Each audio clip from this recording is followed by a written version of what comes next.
Hey everybody, back here in the shop. Just got done painting the inside of the Mustang. I'll show you that in a little bit. Making a lot of progress on that. And in the process, I'm working on this Willys a little bit. I had mentioned previously that it's on standstill, but it's only going to be on standstill for about a week. I'm working on little odds and ends for it, and I wanted to show you some of that stuff, what I recommend when it comes to axles.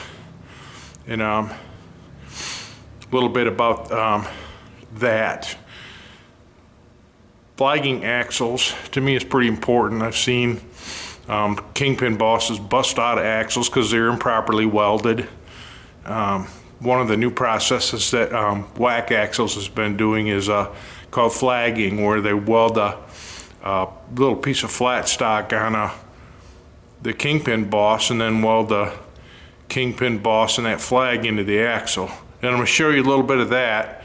I was going to send this back to Whack and get it done, but I can do it myself. I didn't, he builds a fantastic product. But I think also Speedway Motors to start to flag theirs, because a buddy of mine just bought one for a 35 Chevy he's building. Kenny, who was in the last video, holding that chair down for me. Just somebody's got to hold him down. It might as well be Kenny. His axle was flagged and he got it from Speedway. So I can't bend 2-inch tubing. Typically, if I'm going to buy an axle, I reach out to Ron Pope. Good guy, great product. If you're building cars, he's another one to look at for axles and steering boxes and brackets and all that stuff. Ron's a good guy. So it's RPM Motorsports, Ron Pope Motorsports. So he specializes in T-bucket parts and stuff like that, and he's got some nice parts. He's got a wide, I think a big boy body he calls it, which is wider and longer and taller than the standard T-bucket body. And I honestly thought about buying one of them and building me a car for myself, like I need more projects. Yeah, just bought another Chevy too, and here we go. I'm going to show you a little bit of this, and hopefully it makes some sense to you and how I'm doing it anyways. Here goes. Okay, this is it. It's a 6-inch drop Speedway axle. They brought it with the car, and the thing that he didn't like was that the kingpin bosses, which is this part right here, wasn't flagged. The flag is a piece like this that welds onto that kingpin boss, and then it slips into this slot on the axle, top and bottom, and you weld the kingpin boss and the flag into the axle. Acts like an internal gusset, which I highly recommend. These things have a lot of force on the front ends. Most axles were designed for T-buckets and stuff, but some of these guys are starting to get it. This is a 1/4-inch wall, 2-inch tube axle, 6-inch drop. I'm not a huge fan of 6-inch drop axles because they get all the bracketry below the scrub line in the front end. Sort of bothers me, but it's what we got to work with right now. So this axle here, you can see I've not ground the weld off of here yet. I'm going to chamfer this all back really good so I can weld that in there. Basically what I did is had Kenny machine the old boss out of it for me, and then cut the flag slots, and then he cut those little flags for me. So I had the bosses already. I made a bunch of them in my previous life. So then when I'm done, I'll tack this all together. I put that's an 1 5/8 tube spacer to hold this thing up, and then this fixture is what I use to hold the axle underneath the car when I'm building the car. The hub bolts to that bracket, which I know right now it's plumb. It's square to the fixture. So I've got an early Ford hub from Willwood, and I put the bearings in it, and then on the outside end I got a spacer that goes in there, so I know that the bearings are jammed up tight in the races and everything, and that in turn holds the spindle square. So what I'll do is make sure that the axle's square with this face, because this is a 2-inch tube. I'll put a square here to square this up, and then you can see that little magnet I got stuck in the top. I set my digital level on top there, and I'll set that level, and then I could tack everything together once I get it all prepped. Nothing's prepped. I haven't cleaned any scale off this.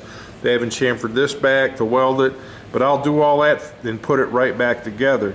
Then when I'm done, I'll slide this fixture underneath the front of the car and get it where I want the front wheel to be, and then I can start working on everything else off of that. So that's how I do that stuff. Like I say, you don't have to do these. It's just a safety precaution. I like doing it. I like flagged axles, and I recommend, like, Wax got good axles, Ron Pope does. And like I say, I think Speedway's starting to do the same thing now. They've had to buy a couple cars, I believe, so I'm guessing at that. I'm not saying, that's just my opinion. They've had some issues, and I think they've done their best to resolve it. So on to something else I want to show you. Okay, and I don't just do cars. I'm an old Honda fan. This is my mini trail. I just finished it up. You can see the chrome shining there. I'll go around the other way. Make you all seasick.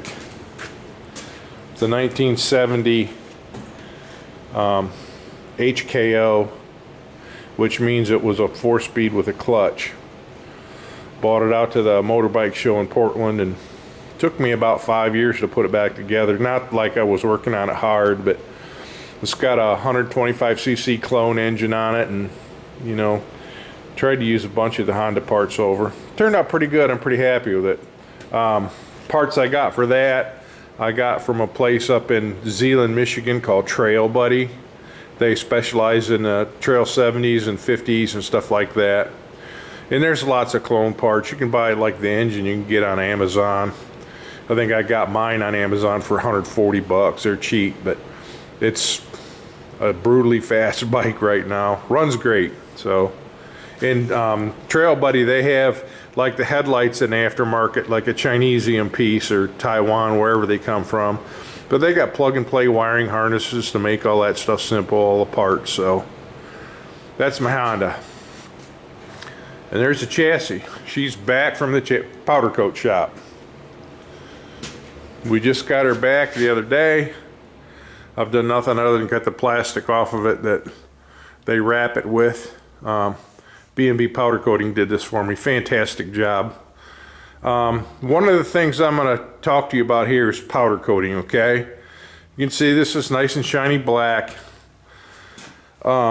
You'll deal with powder coaters that sandblast, which Bob does. They sandblast everything, wash it, and then bake it, spray it, bake it again. Stuff like this needs to be sandblasted. You can't just wash it with acid and think the powder coat's going to stay on it, because it will not. If you don't make like a mechanical grip or etch for the powder coating to stick to, it won't stay on the car. Trust me, been there, done that. One of the chassis shops that I worked in, we did our own powder coating and we washed everything, and 3 years later people would be bitching because their powder coat was falling off. So, you know, can you get it done cheaper that way? Sure you can, but it won't last as long. It won't be as durable. So, I mean, this stuff here, sandblasted and on, you can't knock it off with a hammer, and that's what you're looking for. I mean, you can spray them gloss black and they'll hold up. I've done it, but, you know, this here will last a long time. And of course, you know, I've got my body mounts and everything else. Now what I'll have to do with this thing is I'll have to go and chase all the threads where I've tack welded nuts on the back of the brackets. Like up here, I've got a nut welded on there, and there, here I've got nuts welded on. I'll run a tap through all those and clean them out, wire brush everything up, and then where my bushings go through, like for my clutch pedal down in here, I'll have to sand those out so the bushings will fit in, because that powder coat adds a lot of thickness to it. So, like I say, that'll be my next step. I'll chase all the threads, get everything ready, and I will do that before I put the body on the car. That way you can see what you're doing. It's easier to get to all this stuff. You know, once the body's on, you know, you're just sort of having to work around that. So that's how I do it. I mean, do a quick walk around. You can see the spring mounts and weight mounts and everything else.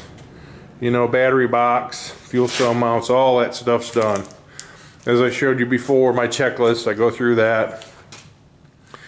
And as I said before, this is an 850 cert car. Will it be certified ever? Probably never, but that's how I build them. I would rather not build a car for a guy that, you know, all of a sudden he wants to go to the hot rod reunion and it won't certify. Yeah, he's going to be mad at me for spending this kind of money. So, you know, because you never know where this stuff ends up. If you build something, then later on you want to do a little bit more, because that's what happened in my racing career. You know, I went from running a 13-second Camaro to, you know, a 6-second top sportsman car in the span of my career. So, but this is powder coat. And she's looking pretty sporty. So I'm going to walk you back in the back room quick and show you what I did back here this morning. It's one of those deals where you spray it and then you walk away and don't look at it, because as they say, watch pot never boils. So this one here, you see the body's off. I've got it setting on stands. I sanded and cleaned and scraped. I filled the holes in the dashboard in the middle, like where the radio was and the heater controls, and then I filled the holes where all the switches were, sanded it, primed it. The roof's painted on the inside. This is what you're looking for, because this is the stuff, you know, people don't think of when they're building the car. You build a really nice car and then the inside looks like crap. You can't have that. Is it more work? Yeah, I've probably got about 8 hours in cleaning and prepping and painting, but in the end makes a pretty nice hot rod. So I won't do any body work or anything. That'll be up to Jerry and Karen. They're going to have somebody take care of that. As you can tell, like all this stuff, I sprayed white primer. I've showed you that before. So there is body work to do. It was a friend's car, that Jerry's friend, and he wanted to use this Mustang, and I think he's going to have him a really nice hot rod. It was good to hear too that Jerry won the points championship in super stock. Jerry and Karen absolutely dominated in super stock and Sega this year, so proud of them, proud to be associated with them. So anywho, here we are wandering around the shop waiting for paint to dry. And honestly, I'll start chasing threads and stuff like that. So I just wanted to share this stuff with you real quick. My next update will probably be, I've got a feller that's going to come help. We'll probably start mocking up the rear end in this thing and getting all that stuff ready, figure out where the 4-link bracket's got to go, and just take her from there. So, and we got to cut the front end so it'll fit on the car. That's going to be a pretty big priority. I really need to get that done next, and some clecos in it to hold it in place. So, okay, there you go. Thanks for watching. I'll post another one shortly.